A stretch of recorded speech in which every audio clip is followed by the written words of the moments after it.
Hey, everybody, welcome to another episode of WP the Podcast. I'm David Blackman. And I'm Tim Streifler. Today, we're going to talk about what not to do when you're selling a website to a new customer. It's not about web design features. You want to do this thing instead. Tim and I teach this in one of our courses, and we're going to share a little bit of knowledge here. We're not going to dive deep, obviously, and teach you everything that we do in our course because we'd be here until, next year, because we have a lot of awesome, amazing stuff in the course that we do teach.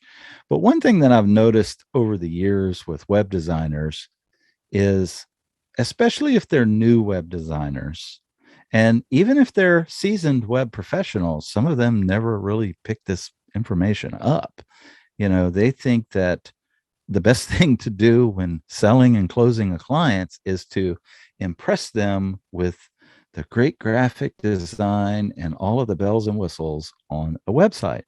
And guess what? At the end of the day, that may close and convert some people, but it's not gonna have a very high average because business owners are smart and they care about one thing. They care about conversion. They are in business to make money and they want to know what you can do to help them close more customers, bring more dollars into their business, bottom line. So, some of the things we're going to talk about today are some of the things that you can do to enhance that instead of going the other route.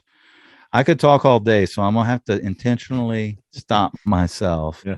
to let Tim get a word in edgewise. Otherwise, I'm going to take away all the good stuff and Tim will have nothing to talk about.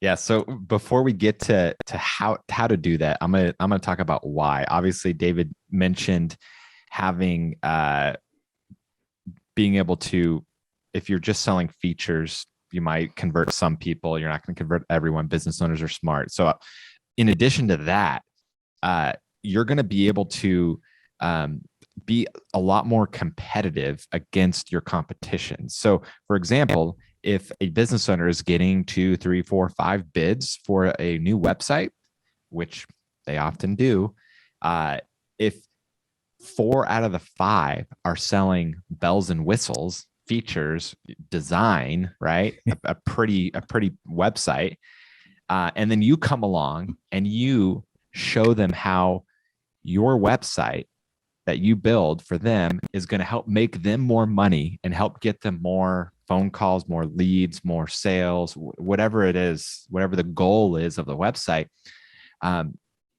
they're going to choose you all day long, right?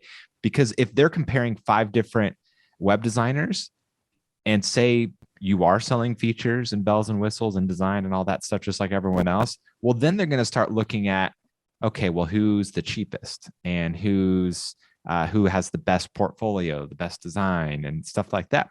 But if you're selling conversion and you're selling results, it doesn't matter if you're even twice as much as the other people, they're going to look at you and be like, that is an investment. That's not an expense. And so that's why you want to do this. And then obviously it's going to help them too. They're going to have much more success than just a pretty website with some cool bells and whistles. So David will talk about kind of how to do that. And yeah, we'll go from there.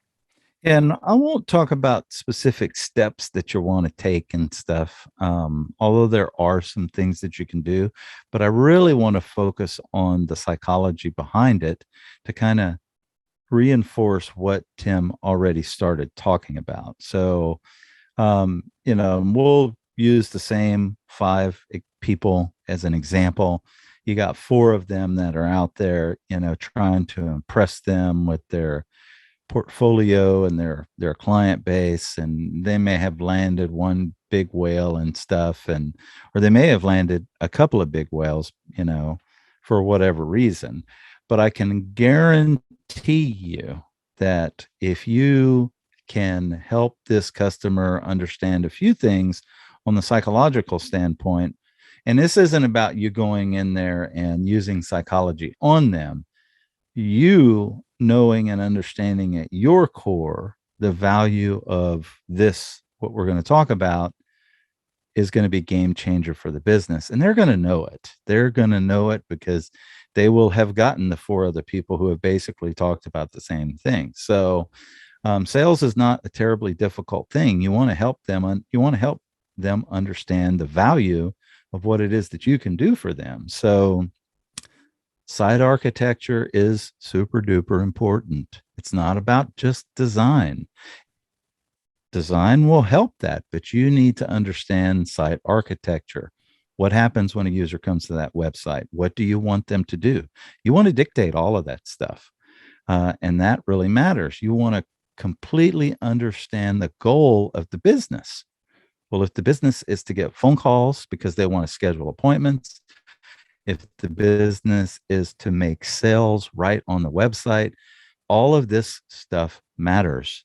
And if you can help them understand, help that business see that you understand that and how you're going to help walk them through that process, you're going to close a lot more sales as opposed to going in there and showing them a fancy website, because guess what? They see fancy websites all day long. But if you go in there and you find out what their goals are, and then you turn around and you tell them how you're going to achieve those goals and the steps that you're actually going to take, is going to be huge.